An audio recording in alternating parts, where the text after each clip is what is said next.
So Maurice Ellison was born in 1963 and is an American lawyer and politician who has served as the 30th Attorney General of Minnesota since 2019.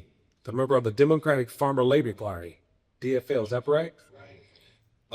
Ellison has had a distinguished career in public service, including roles in Minnesota State Legislature and U.S. House of Representatives.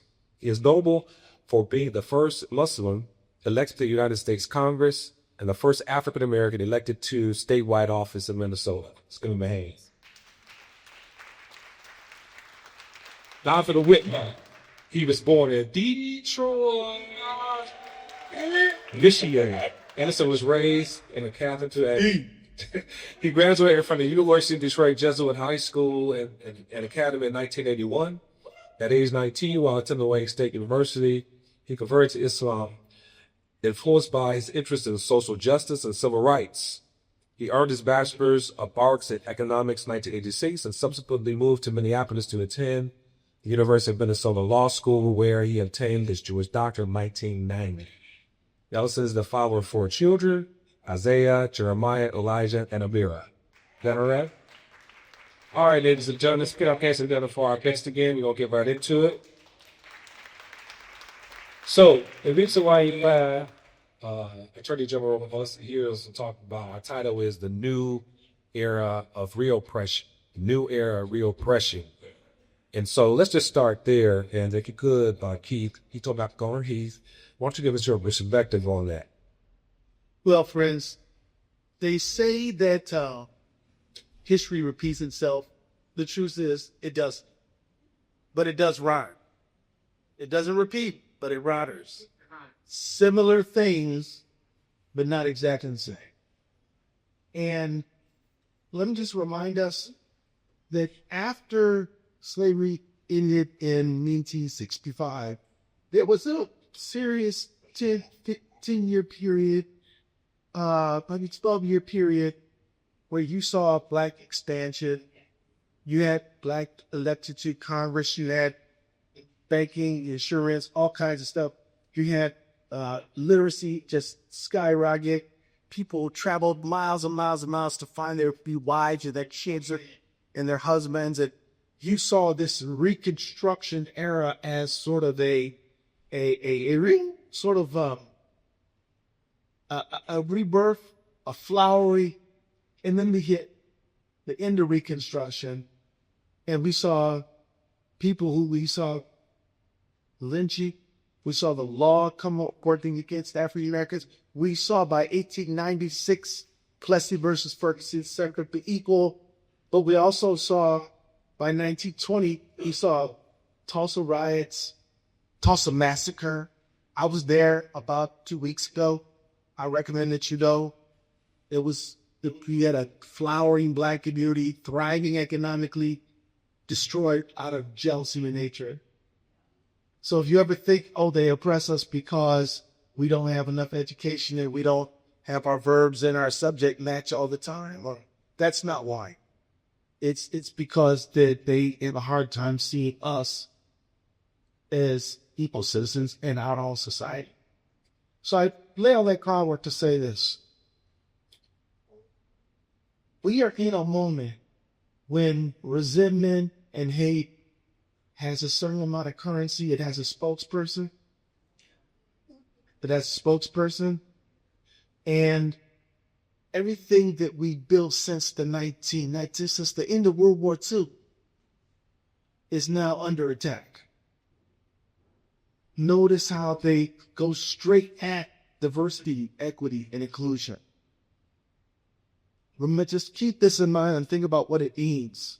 When the wildfires was going on in LA, remember that a few weeks back? And the fatal airplane crash happens in Washington after he fired the head of the aviation folks, FAA. He says this because of DEI. A reporter says, what's your evidence? He says, it's common sense. So what I'm telling you, friends, is that we are in a point where we've got a huge organize and strategize on how to push back in every way possible because they want to roll back progress that we fought for a century. And I don't want anybody to be confused about what I think about the moment that we're in. We've got to organize and push back in this democracy that we live in with all its warts, right? And we can testify to what those warts are. In fact, we're living proof what those warts are. A society dedicated to freedom when our people existed in a state of unfreedom for 250 years and 100 years after that. So we're evidence of that hypocrisy. But given the problems, it's still a democracy which our people have to fight for, build, and make, especially including right here in Detroit. And that is under attack. So it's now time to do a call out for mobilization, organization, and fight back in a multitude of ways. And I hope to talk about that tonight. All right. All right. So it sounds like you're talking about a call to resistance to what we're talking about. So a new era of oppression is not simply a regression. It's a deliberate counter movement to progress. Some of that progress you just talked about. It's propelled by a coordinated legal, cultural, political mechanism designed to restore the status quo. So resistance means, in turn, what you talk about is recognizing these patterns, right? Building coalitions and demanding accountability. And so can you speak to one of those three or however you choose to as it relates to framing how we resist and moving forward? Well, everybody here tonight is the leadership vanguard. You all are the leaders. You influence your people in their family, in their neighborhood, on their job, in their community. We all have to educate our community as to what time it is. And sometimes the teacher has to go to school, right? So we need to talk with each other so that we can have the tools of argumentation for our people when we go back and do what we do. So when you go back to your church, your mosque, your synagogue, but you go back to your block, your neighborhood, and you do your podcast, radio, or write your column, whatever it is that you do, we need you to be able to say, folks, this is very serious. It's not like he's just going to be gone in a couple of years. They're setting in motion things that could affect us for 100 years. Amen. And we've got to be clear that, one, don't be defeated or demoralized because we can sure fight it. And two, we need to unify and put aside some of the petty squabbles that we get into. Right. And focus on what we're going to do about it. It isn't, if they're going to set, and they're, right now he's cutting funding to the Smithsonian and the libraries and museums. He wants to cut funding to public radio and public television. He wants to abolish the Department of Education. So what is he trying to do? He's trying to close off avenues of knowledge. He's trying to dumb down the community. But they can't do it because this institution, DABO, right here, right now, is dedicated to building the African-American mind. But we got to have a real plan to do it. We don't count on a bunch of government funding to do it. And it's going to have to be done within the genius, the collective genius that we have in this very room. And we got to find ways not just to build knowledge, but to also propagate that knowledge. How do you get it out? The knowledge is like the milk. The fleet of trucks to drive the milk all over the city is the system to spread. And that means podcast, radio, whatever you can think of, the latest thing. But we got to get these ideas out, fight demoralization. Some people will react to this moment by saying, oh, we're screwed. That's wrong. If we made it through some of the parts when there were literally black people months or 3 or 4 a week or more than that, we could make it through this. But we also need to understand that there are things that we can do to counter this. And we have to be about that right now. Right. So you as the Attorney General, what role? I understand that you have 19 lawsuits. I think 24. Okay, 24. So what role the Attorney General play in defending free speech that you talked about? Yeah. Education, growing, especially in growing efforts to censor race gender and history in schools? Absolutely. So, friends, a year ago from last March 2024, we saw the polls. When I said we, I mean the 23 state attorney generals that are in the state, in this country. And we have Democratic attorney generals in New York, Tish James. Some of y'all know Tish, you know, and in California, you know, we got a guy named Rob Bonta, awesome guy. You know, we got a woman named Andrea Campbell in Massachusetts. We got Kwame Raoul in Illinois. We got me in Minnesota. We got David Messel here in Michigan. And we all started planning meetings March 2024 because we can read the polls. And we said, this thing may not go the right way. Now, we sued Trump about 135 times. Trump won. But we knew there wasn't going to be a replay last time because last time even he was surprised he won. This time, he's got all these think tanks behind him. He had a Project 2025, and he's got all these people who are looking at him as an opportunity. He's not going to, before he had people in this administration who blocked him. Yeah. Right? He had people in his administration who wouldn't let him do things he wanted to do. Now he picks only for loyalty. Yeah. Only for loyalty. That's it. Only for loyalty. And he's getting, like Cash Patel is a wicked man, and yeah. And so you got, you know, this woman Pam Bondi. Do anything he says. Do it now. She said that Trump saved 250 million Americans from being killed because of taking fentanyl. What's the matter? I mean, there's only 330 million Americans. He says, I want to thank you, Mr. Trump, for saving 250 million Americans from dying from fentanyl. Now, how stupid is that? Yeah. It's like we don't know numbers or something. So we picked them for loyalty. We knew it was not going to be a replay before. And so what we've done is we looked at his Project 2025, read all 900 pages of it. I recommend you read it. I'm serious. You should read Project 2025. All right, so this will be my last question. Hopefully it won't have anything to do with Agent Orange, but this will be our last one. All right, so as your tenure as Attorney General became national prominence when you took over the prosecution of former Minneapolis officer Derek Chauvin for the murder of George Floyd. Chauvin was charged with second-degree murder, and the other officer was involved and charged with aiding and abetting Chauvin, and was convicted on all charges April 21. So, this is my list. If Trump is able to get Chauvin out of prison, he cannot do that. Okay. He can pardon on the federal charges, but we still got to do it 22.5 years on the state charges. Follow you? So, here's the lesson. Chauvin is not getting out. He might get out of his Fed time, but he's doing concurrent time. Y'all know what concurrent means? Yeah. He's doing concurrent time with that state time. And all he's going to do is leave the federal joint and go to the state one. And I'm going to tell you, anybody who knows anything about the correctional system knows that state time's tougher than Fed time. And he's going to be in a place called Oak Park Heights, which is a prison in Minnesota, a maximum security prison, which is underground. You see these windows? There's no windows in Oak Park Heights. All lights are electric because it's a maximum security facility.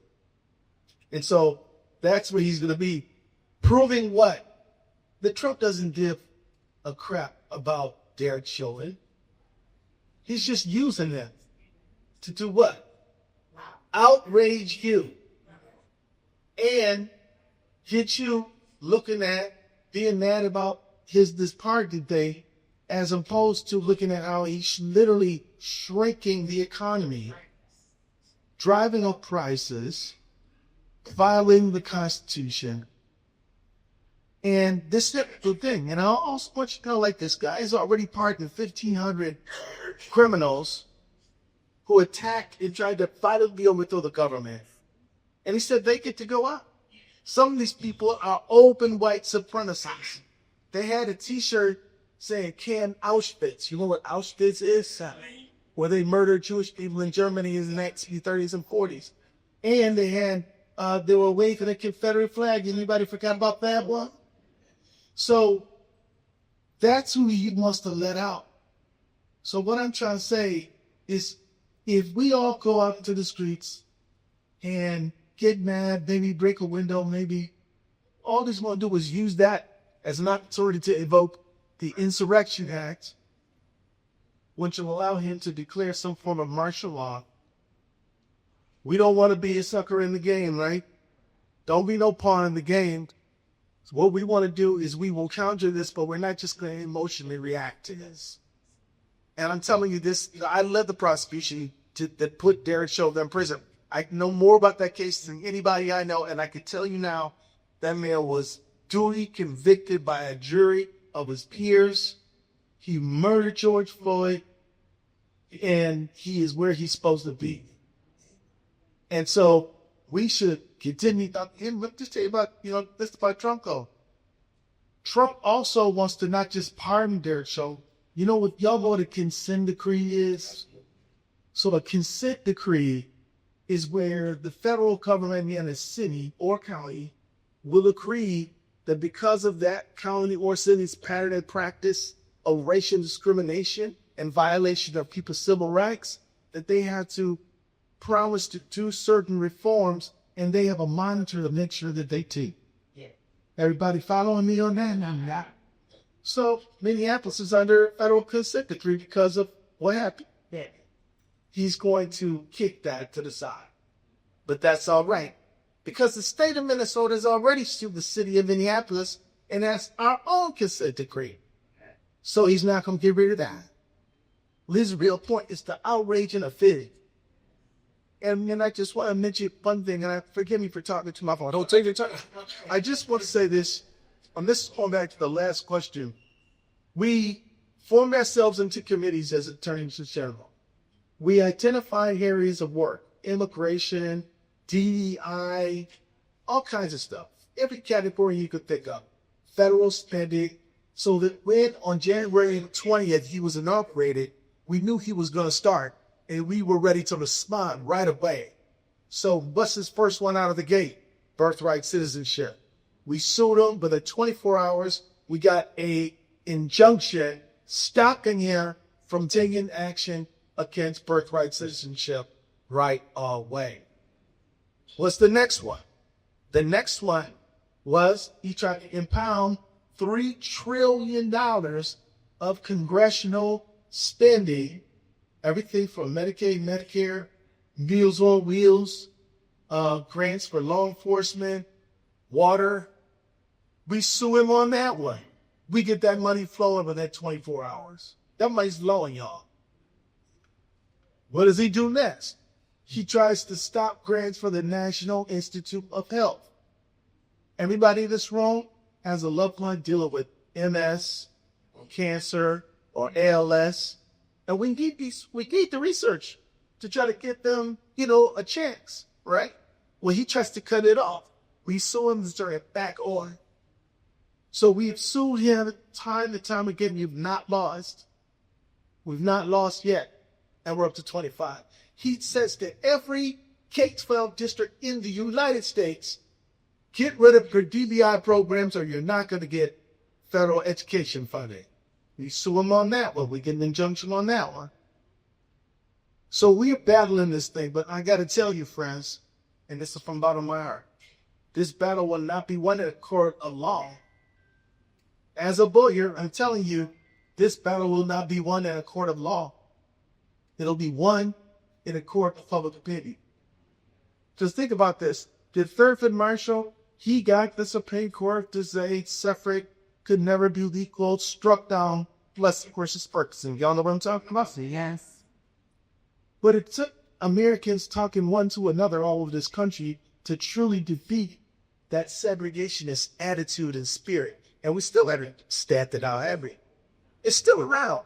But it used to be that they were nervous about telling a racist joke. So we, to that degree, we may not have defeated racism, but we defeated Jim Crow.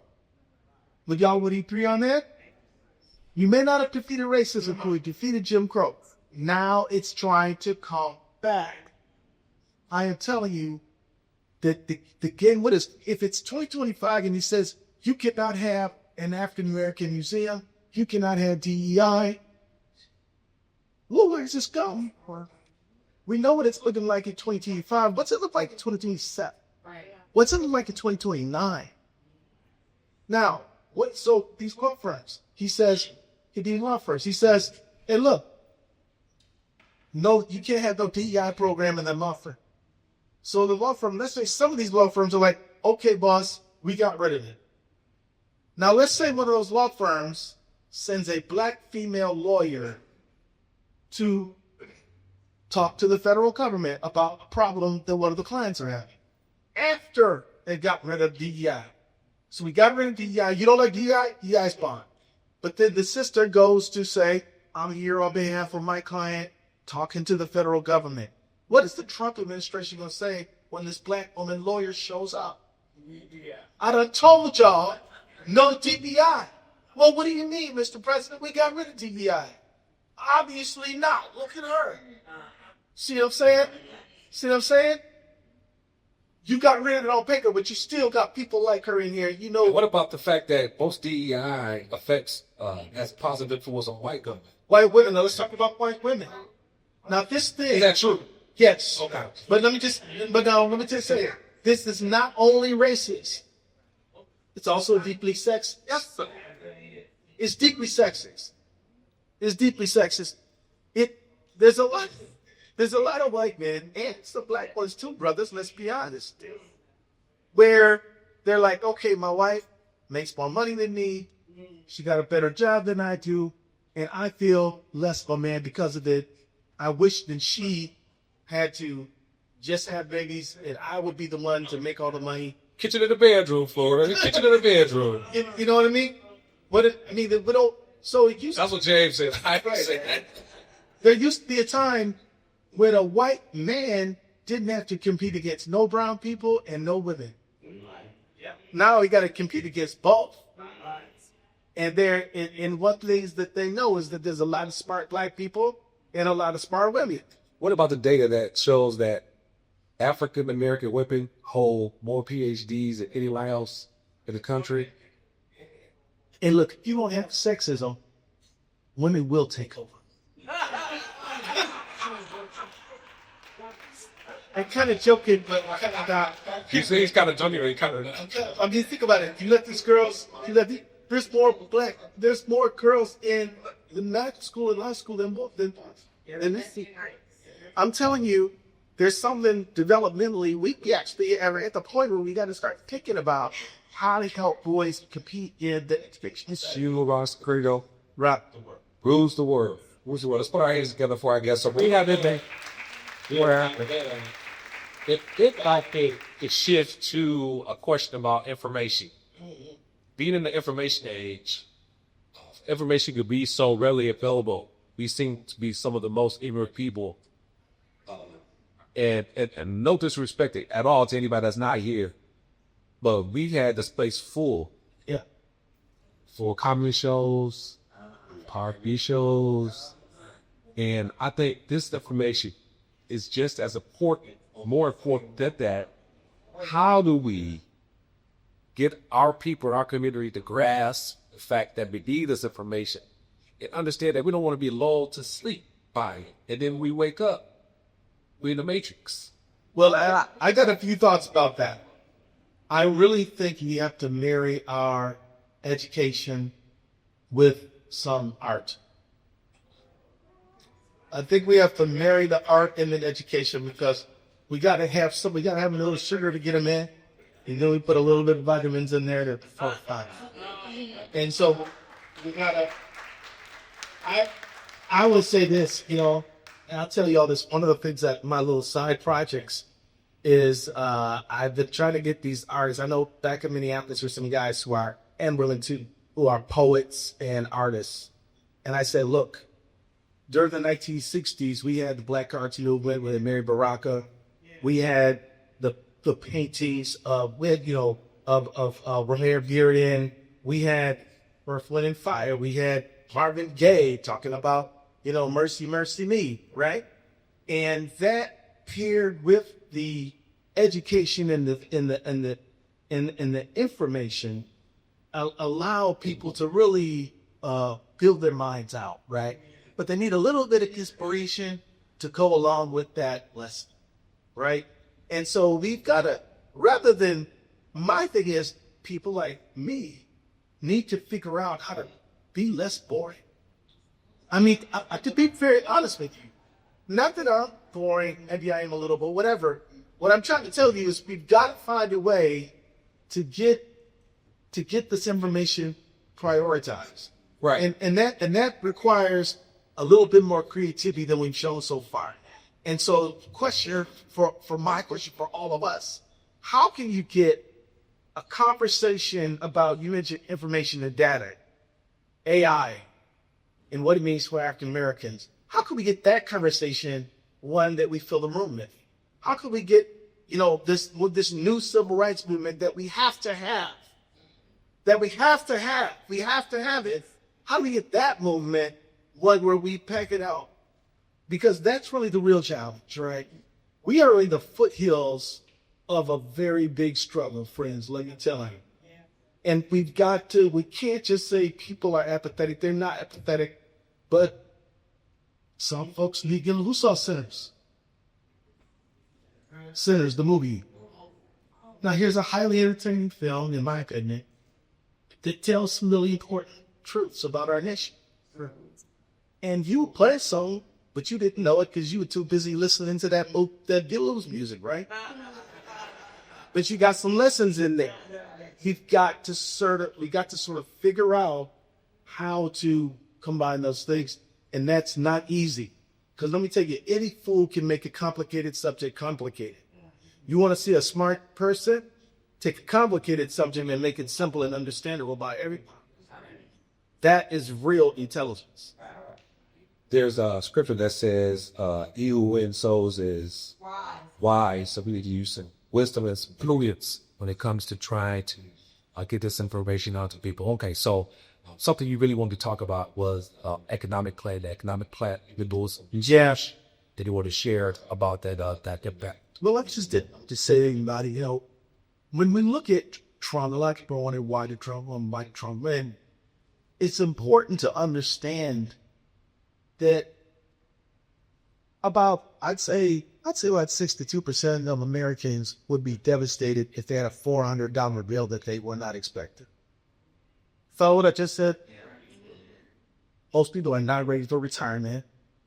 About 40% of people who go on Social Security will have back as their sole income.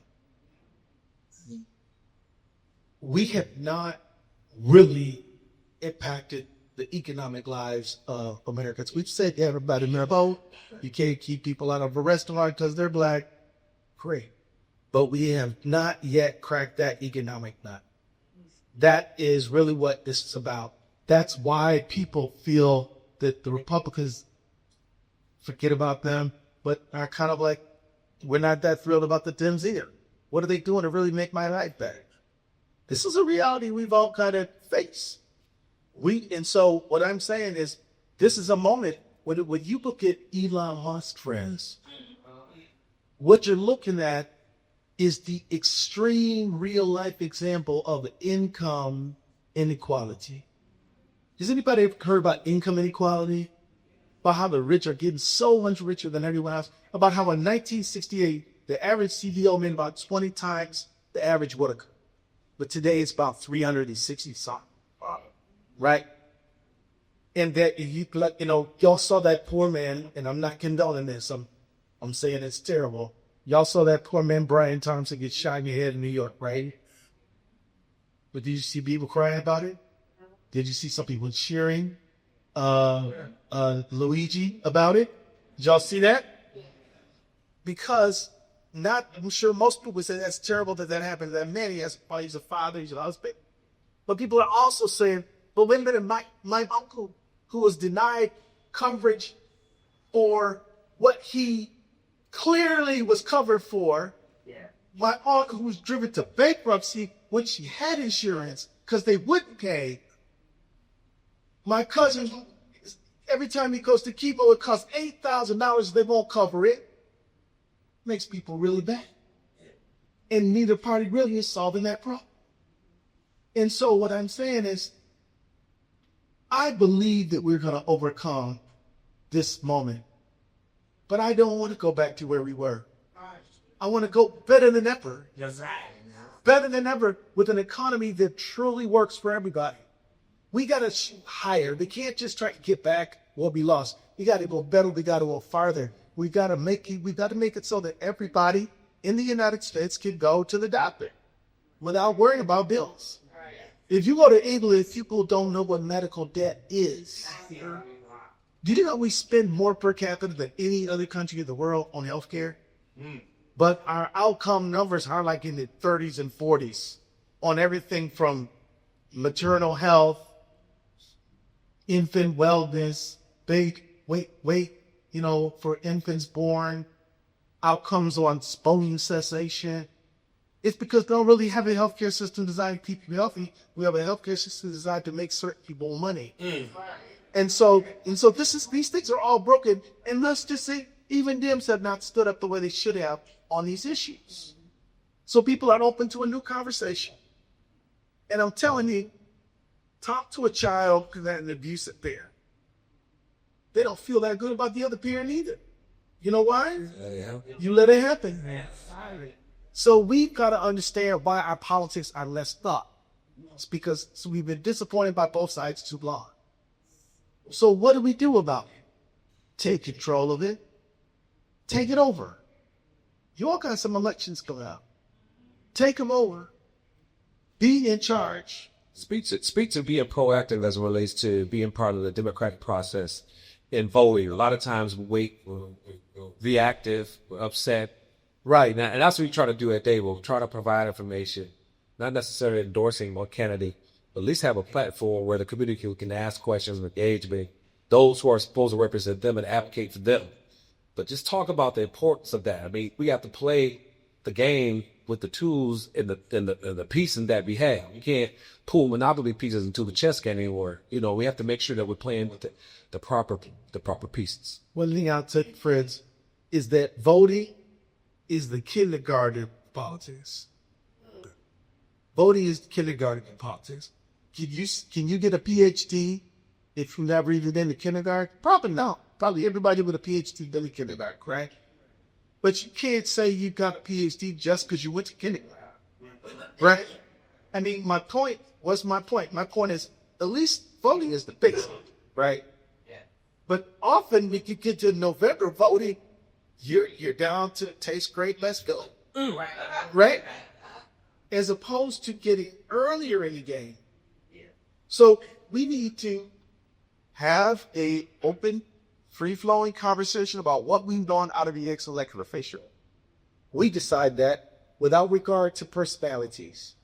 And then we let people who want to do the job come in and ask them to commit to it. Maybe even sign and commit a pledge. And you do that, and you're going to get who you want. And here's the thing. I was in Congress for 12 years. I done it at the AG's office. When you get there, you may have the vested intentions. But you have to raise money. And if you're in the House, you got to raise them in 2 years. So then here comes the insurance people. Here comes the NRA, the people with some money. And here's what FARA, they say these stuff like this. They don't actually bribe you. They don't have to. They say, oh, Congressman, you really, really, really would love to do an event for you. We just want to talk to you about some things we're concerned about. We think if our company gets a big tax cut, we'll use the extra money to build more jobs in your neighborhood. You look like a rare advocate if you support our massively tax cut, which is going to get jobs to your community. And we'd love to do an event for you. Now you're thinking, I do need the money.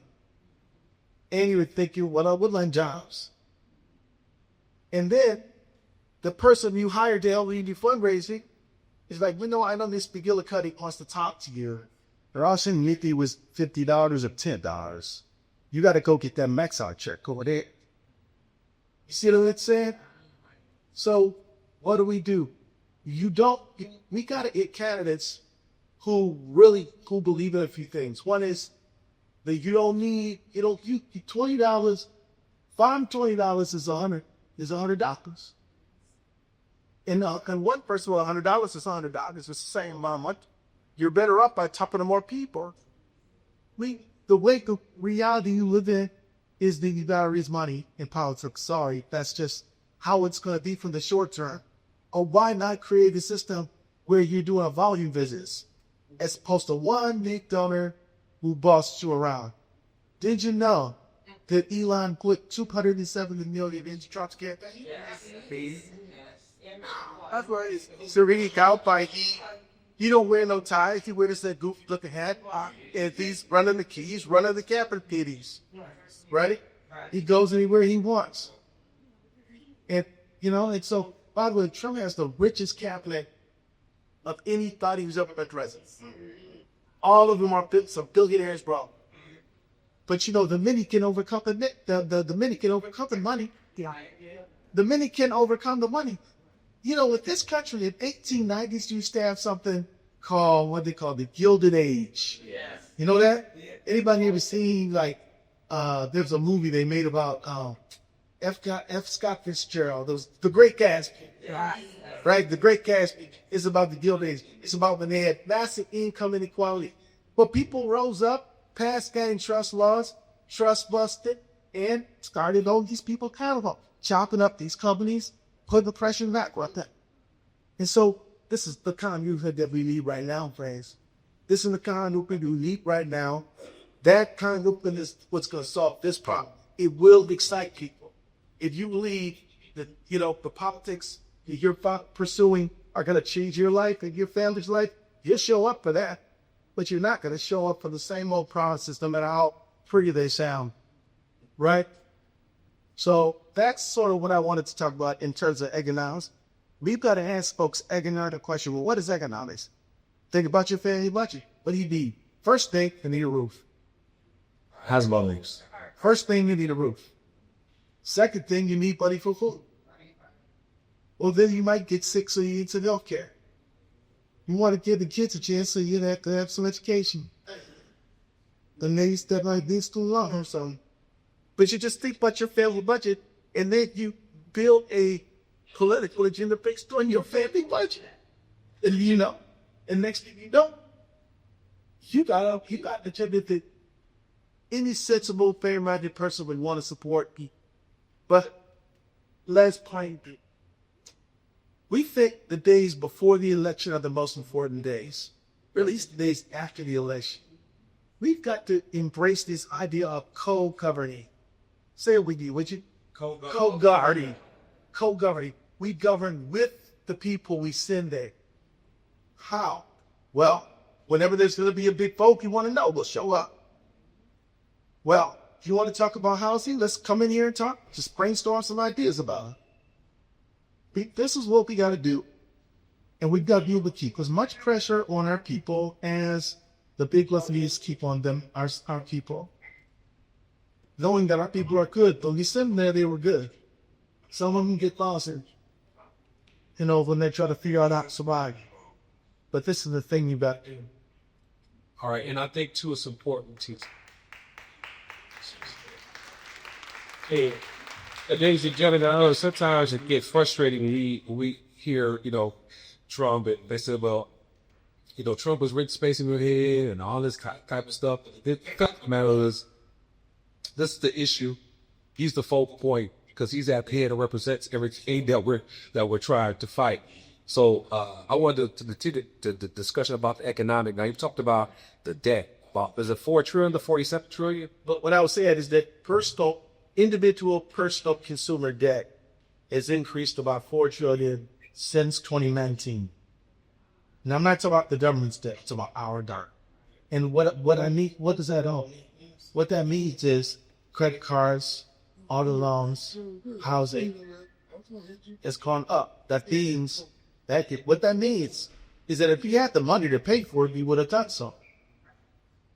But so we're consuming based on borrowed money as a society. Now that's not just black people, that's everybody. But what it means is that sooner or later, so they're not going to loan you their money. And when they do, you're going to have what? Starts with a B.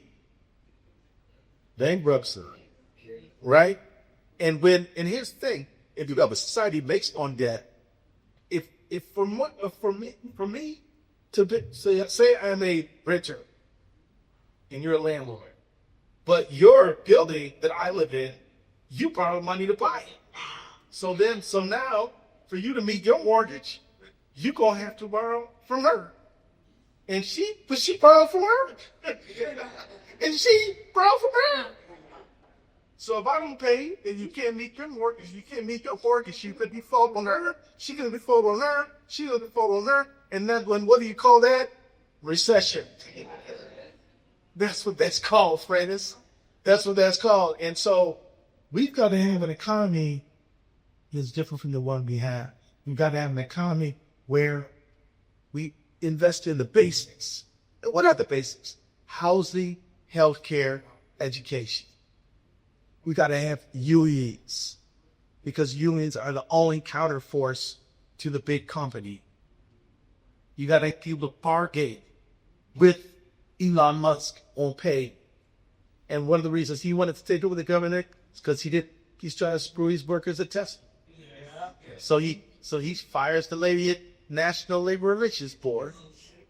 And he's trying to get into the payment system, so he fires the people at the Consumer Financial Protection Bureau. And his rockets are blown up, so he gets rid of the people at NASA and gets employed there. You see what I'm saying? They want to control government so they don't have no accountability.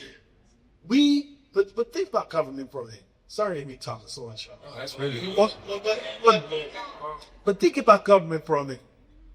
Government, democratic government, is the way that Mrs. Barbara Johnson, and she's just a fictitious person whose name I made up, should be in by. Ms. Johnson can vote for a congresswoman or man who's going to fight to hold Big Pharma accountable. Through the democratic system, Ms. Johnson can control the CEO of the pharmaceutical company. If enough Ms. Johnsons get together, they can say, you know what? We're going to get rid of all of these for-profit insurance companies. We're going to have a single-payer system in America. That's why they don't want. That's why they're trying to interfere with democracy, because they're afraid of Ms. Johnson. Like Ms. Johnson starts saying, I can hardly breathe around here. We need some environmental protection. What if Ms. Johnson says, I can't drink no water? Oh, Flint. What if Ms. Johnson says, I want to be able to drink the water coming out the faucet? I want to have to buy bottled water all the time. She can make the CEO of the company do what she wants if enough of her get together. That's why they keep trying to mess with our democracy. Democracy is a threat to these oligarchs. And when I say these oligarchs, I am talking about Zuckerberg, Bezos. I'm talking about Elon Musk. Thank God we know who some of them are nowadays. Don't you remember the days when they kind of hid in the shadow? They don't hide the shadow no more.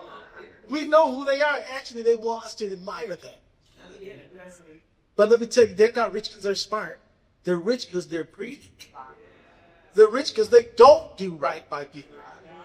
And I don't have a problem with somebody making money. You get a good idea, you work hard, cool, good on you. But so like Elon, he did not invent Tesla. Did you know that? He did not invent SpaceX. He did not certainly invent Twitter, PayPal either. He was born to a rich South African who made money in emerald mines.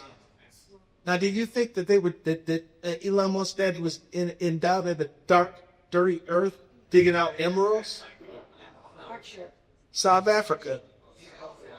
Apartheid. So Elon Musk's grandfather is from, ready for it, Minnesota. Left Minnesota to put up Canada. Was the leader in a white supremacist group in Canada. They started acting like, oh, these poor people are about to have equal rights. I better go to South Africa. And then they got into the emerald mines. They got rich. So when Elon Musk talking, he's talking like a person who was given everything by South African apartheid and likes it that way and feels that it should be that way. So this is who you deal with. So this is the fight we're in. We can win it, I promise you that. But we can't win it if you don't know what's going on, and if we're not unified, and if we're not each one teach one building the movement. Can I tell y'all a date that I really hope you put in your calendar? June 14th. GF14. It's called No Keys Day. See, no Keys Day. No kids, though. No Keys Day, June 14th. Yeah. No Keys Day, June 14th. Find somewhere where somebody is protesting on that day. She looked like she's organizing. After the meeting, tell her when, where, all of that. And show up, just get your little sign and just raise your voice. And you do that, and you do it enough. I'm telling you, that over. You know, I'm telling you, the First Amendment. What are our freedoms of the First Amendment? Free speech, assembly, freedom of faith. Come on, help me out now. I only got three. Freedom of the press and petition grievances. We all need to learn these 5 freedoms and use them all. We're using the freedoms right now. Yeah. Do you know that in apartheid South Africa, this would certainly be an illegal meeting? Yeah. All these black people together in one place talking about justice. No way. Illegal. And it would be an illegal meeting before 1865 in this country. Yeah. And it would be and get both belief. So we've got to, this is the moment that we're in. Democracy in America, we have gotten the freedoms we have because of democracy. We're not anti-democracy, we're for democracy. And if he's trying to destroy democracy, he's trying to destroy our freedom. So we need to be on who is considering joining with thinkers on June 14, No King's Day. Who's going to join us in Vegas? Good. That's good. And if you, let's just say you got bad knees and you can't go to the march. Do an online meeting. She said take a couple of times and all. But that's what she does. But like you can do a Zoom meeting. But don't be caught doing nothing. Yeah. Right, you know, I'm telling you, it makes a lot of difference. When I was at Congress, I used to get, if I got 3 or 4 letters on the same issue, or 4 or 5 calls on the same issue, didn't they everybody teach? So you want all your people in Michigan to be standing with you? I think you guys got some people running for Senate nowadays, right? Hey, we love Paul. Make them say what they're going to do based on an agenda that we set. Based on an agenda that we set. Based on an agenda that we got. You don't really want to go to a politician and just say, what are you going to do? Like you are actually get what you want them to do. Right. All right, let's put our hands together for our guest for tonight. You know, they're going to take 10 minutes or so, and for a few questions, if you do have a few questions, please ask the question or make a statement. Everybody ask a question or make a statement. I got my notebooks. Steph is right there, sheriff's plane. Hello. What's up, Dr. D? Hey, good man, guys. Good. First of all, thank you for coming. If you really needed your perspective in terms of the voting out in the city of Detroit and the quality of the country. But can you, if you don't mind, can you enlighten us on what the status is of the system attempting to free the person that get killed, you know who? I think you got here late. But go ahead. Oh, shit. I bet you one out. He's going to tell you. Let me go back over that. I'm sorry. So, you all know that Commandant Derek Chauvin led the murder of George Floyd. I'll never forget waking up on May 26th and seeing that video of that man pleading for a breath, pleading for his mother, saying, I cannot breathe, as these 3 cops were all on top of him, and another one was running interference with the other 3. Well, the people who called for his life and said, get off him, he can't breathe, take his pulse. Those people came back a year later and testified. This is that my office called, they testified, and they saw him convicted in Minnesota State Court. Well, after we convicted all those guys, all 4 of them, then the feds prosecuted him for violation of civil rights, criminal violation. Well, Trump is now rumored to be about to say to Derek Chauvin, we're getting a pardon. Wow. Now, what I'm telling everybody is that that does not change the state conviction. Follow me? So why would Trump's not, I know people say Trump's dumb. He's not dumb. Right. He's not terribly smart, but he's not dumb. At all. But he's not dumb. Don't ever let people tell you that he's dumb. He's not dumb. And so, but he is actually kind of clever. Evil. In an evil way. And so he's like, wait a minute, I told everybody I'm going to lower prices on day 1. I haven't. I told everybody that I'm, going to do all these great things, and nothing seems to be going right for me. I'm losing in court. I said I was going to end the war immediately. Well, war's still going. I need what? What do I need? I need a distraction. I need a distraction. You know what I'll do? I'll pardon Chauvin. They'll go into the streets. Maybe some of them will throw a brick or light a fire. Then I'll invoke the Insurrection Act. Then I'll declare martial law. And then I'll say to the nice white folks in suburbia, I protected you from them. And so, and now I'm the hero again. And now you don't have to worry about all the stuff I promised to do that I'm not doing. So, that Chauvin ain't going nowhere, long story short. Long story short, Chauvin ain't going nowhere. But tell the people in your life, don't fall for the trick, because he's going to stay in court. He's going to stay in jail. Do not fall for the banana to tailpipe. Yeah. Come here, tailpipe. I have comments, in which I'm going to try to be very real with it.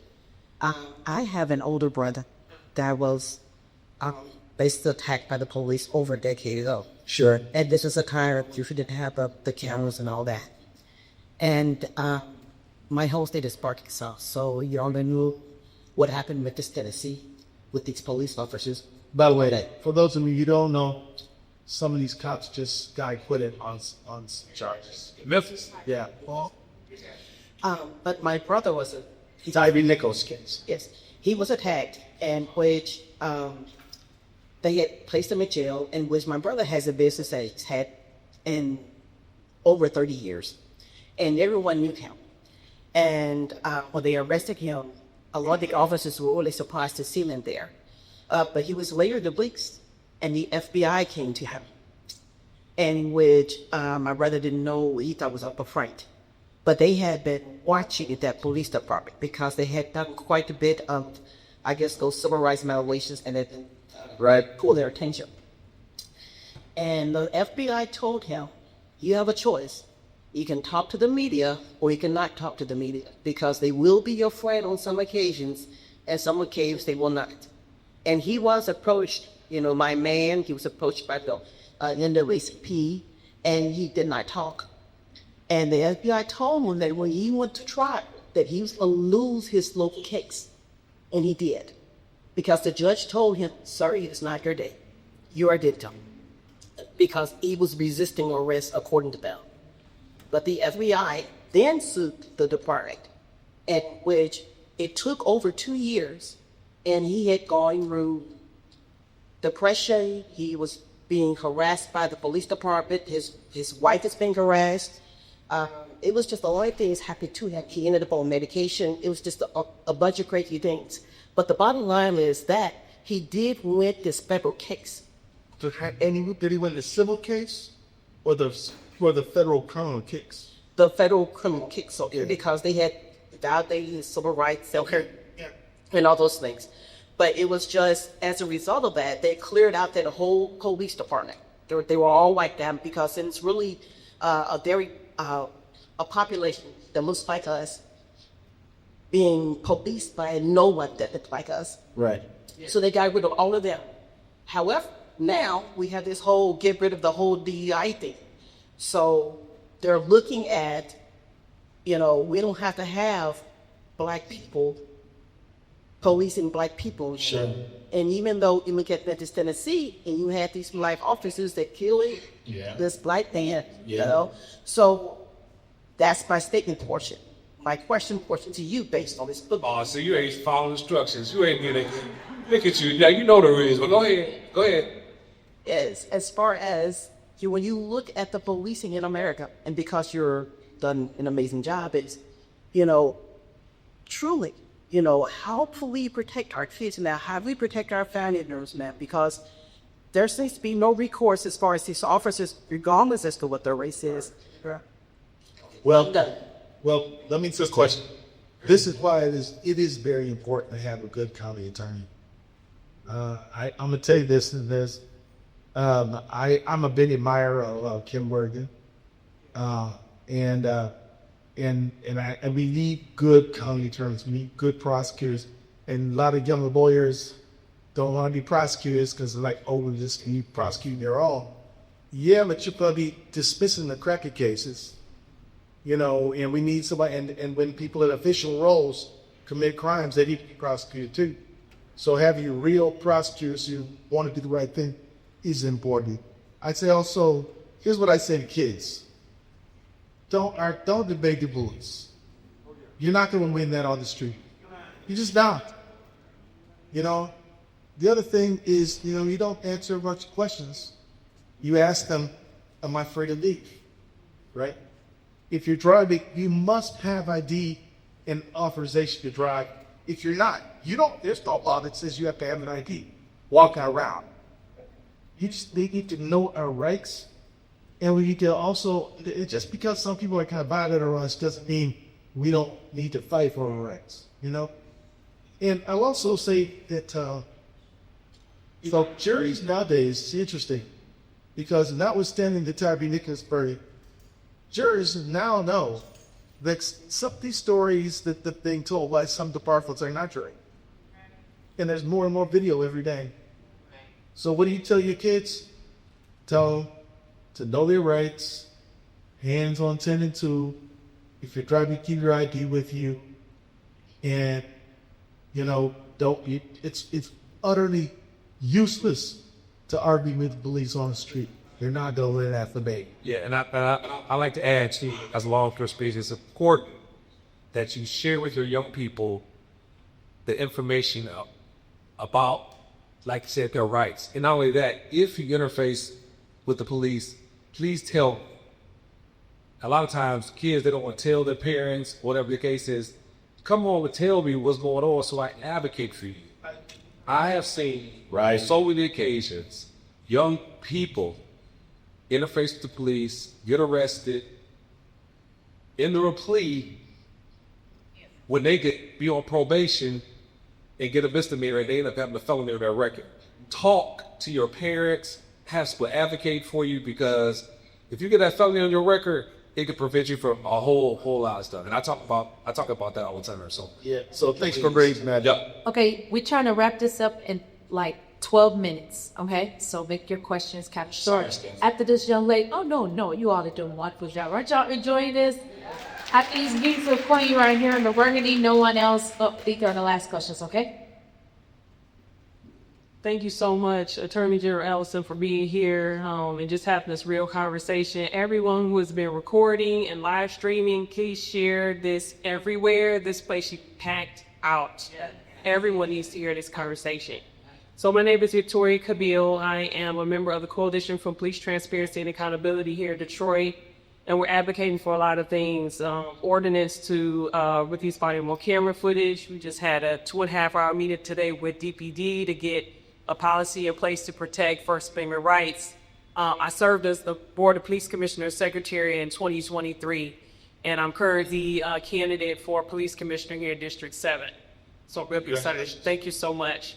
So question I have for you, one of the things that I noticed as I've been interacting with the board is the frustration around the police unions and the tremendous amount of power that they have to undermine the board's authority to hold police accountable for misconduct, and just to hold police accountable in general. It undermines the charter as well as the ability to do that. What are your thoughts on remedying the increasing power that the police unions are getting? Well, let me just say that police unions are a very important part of how to solve this problem.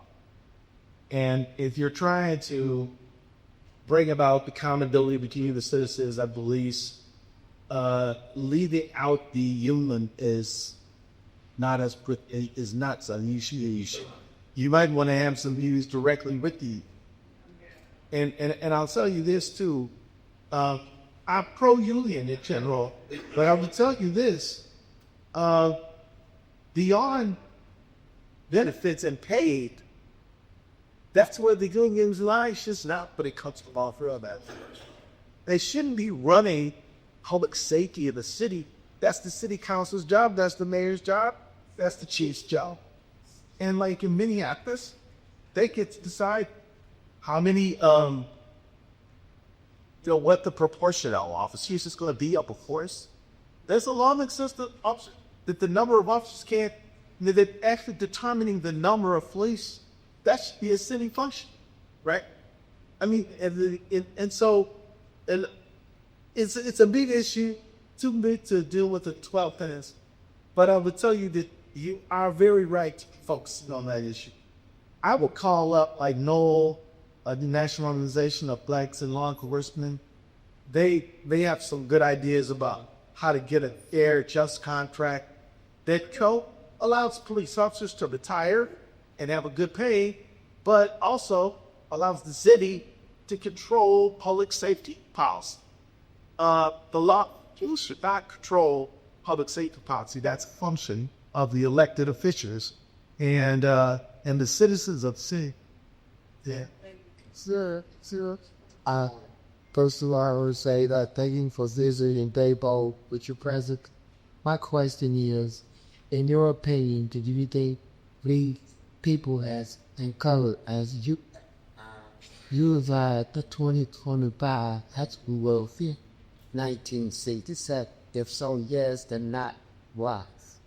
Here's a real fact, though. You should know that not everybody in Montgomery, Alabama was marching. Not everybody went to the March on Washington in 63. There was a determined group of people coming these. There was a determined group of people. Like, y'all know that Rosa Parks wasn't just tired and didn't want to vote. She was the secretary for the NAACP in Montgomery. She was tired, sick and tired of discrimination, and so, but she wasn't just like, oh, I'm tired, to make her sound like she's just lazy or something. No. She was sick of this discrimination and was a well-performed activist. But it wasn't everything. But then, in some ways, there was. Because the one thing they did do effectively is they kept everybody off the buses. And some people didn't do nothing but stay off the bus. They didn't show up in meetings, they didn't donate nothing, they didn't write pamphlets, they didn't do anything. They just supported. So there's room for everybody. Not everybody is going to be like Rosa, but we need everybody to help in one way or another. And I do think that today there is a spirit among the people like, you know what, we're not going back to that crazy mess no more. I mean, you guys, let somebody push you back to check, bro. Anybody let go back to check, bro? Yeah, no. And so, with this, that I'm telling you, this is what these people got in mind. And not just Jim Crow. Also, the sexism, also, you know, a lot of this thing, you know, so, yeah. Was an alpha mine is racing. Peloki, my name is Rosalind. Das Surfrost. I want to thank Pastor Sheffield for bringing here. I love New Destiny. I love the House of Prayer Grades. I'm from Howard University. I'm a metallurgical chemist. And at Howard University, I used to go and listen to Dr. Francis Presswell sing, as well as Mr. Neely Fuller. Oh, yeah. He just passed away. He just passed away. And I want to know what your thought is on their theories of what lip timber. And I want to ask, what took you to Minnesota? Yeah. Let me just say real quick, Lil Fuller said, and this is what the most important text was. Billy Fuller said, until you understand white supremacy, everything else is the confusion. Oh, yeah. And look, you know, if you want to talk about gun policy, okay, put it like this. So I know who kind of Water is. Yeah. Water was Karl Rove before Karl Rove. He's the guy who was the conservative, big mind, big thinker way back. Died of brain cancer and apologized for all the evil stuff he had done. But let's tell you, there's a video and an audio tape of him explaining American politics to people. And here's what he said. He said, in the 50s, we used to say, in. He said the word. In the 50s, Dr. looked this up. We said, in. But then, by the 60s, you can't say that anymore. You gotta say bust. You gotta say bust. By the 70s, now you're talking about cutting taxes because, you know, blacks will get hurt worse. The whites. But, and everybody knows that, but it's getting more abstract. And it's a whole lot more abstract than busing, and a whole lot more abstract than saying an N-word, but everybody knows what's going on. So what I'm telling you, when Trump says build a wall, that might not be necessarily anti-black racism, but it's anti-Mexican racism. When he says no DEI, that's anti-black racism. When he calls Colin Kaepernick the son of a bitch, right? You know, call everybody that. You know, he does racist stuff all the time. These are dogless messages, you know, and he does it on the women thing too. And he does it on, he's always trying to find ways to keep the emotional. So Neely Fuller, turns out, if you understand the role, the political role of race in American society, politics just kind of answers to all questions. Let me just also add, you know, what brought me to Minnesota? Well, I meant to come right on back to Detroit. You know, I went to Wayne State, and, you know, like most kids, I wanted to have a little adventure, go somewhere else, go for a while, then come home.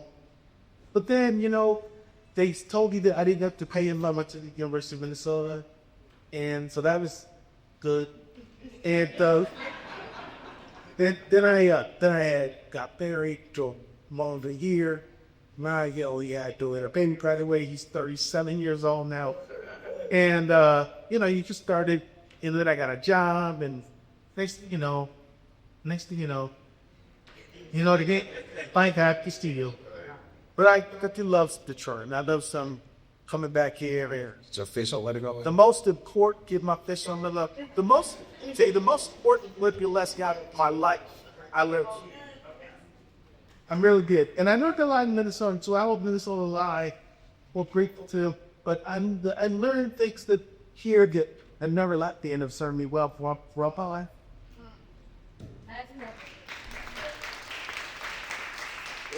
And there was a statement that I have a question.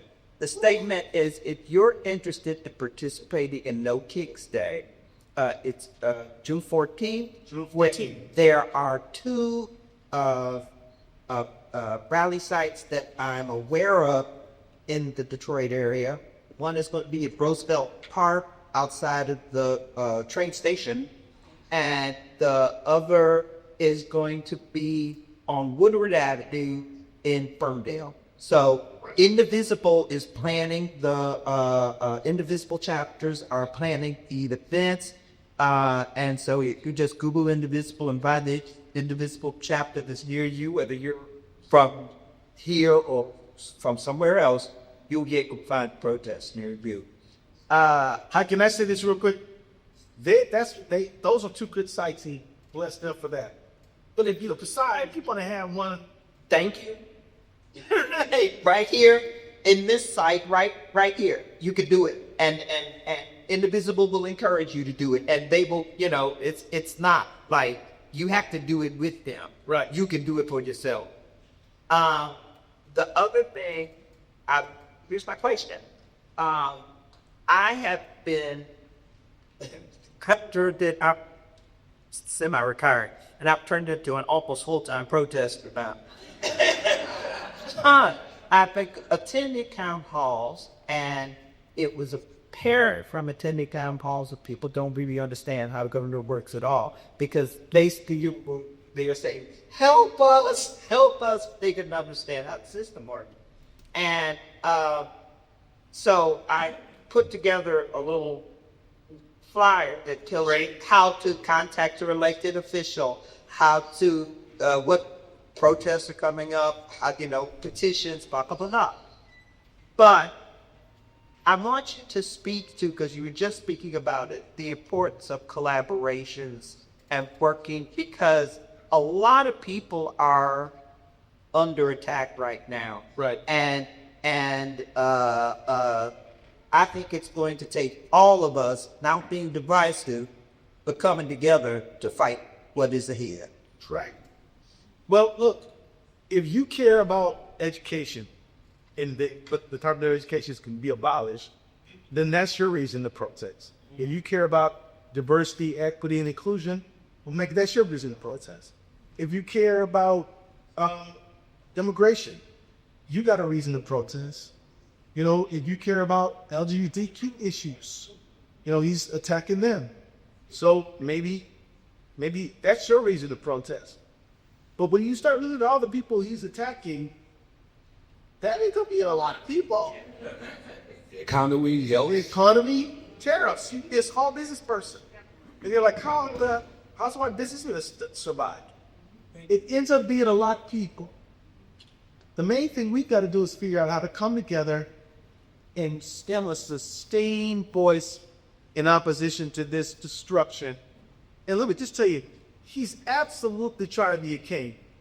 And many of you know why I say that, but I'll just say this. So in our system of government, you're supposed to have the legislative branch that writes the laws and spends the money. Then you have the executive branch that carries it out. Then you have the judicial that decides the court combatant matters who just speaks. He's saying that he's not listening to the courts, and the legislature has collapsed the deal. So he's got all the power. He has legislative, and he has the judicial, and he is the executive. That is the key.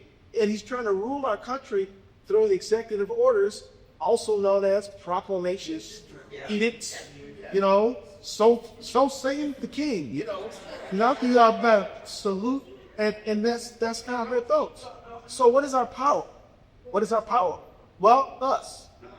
And can our attorney generals we've sued this dude about 24 times, and the states are fighting that. And the people are protesting this. That's enough to be. But we got to keep it up. We got to stick together. We can't come up the silly, superficial ways to fall out. You got to find your own ways to fall in. And if you got to beg for some money, no problem. Build them up. Don't be the dead. And if you still can't agree, do your thing. Then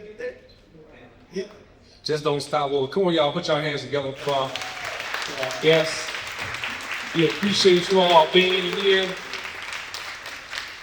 And I just feel one of them.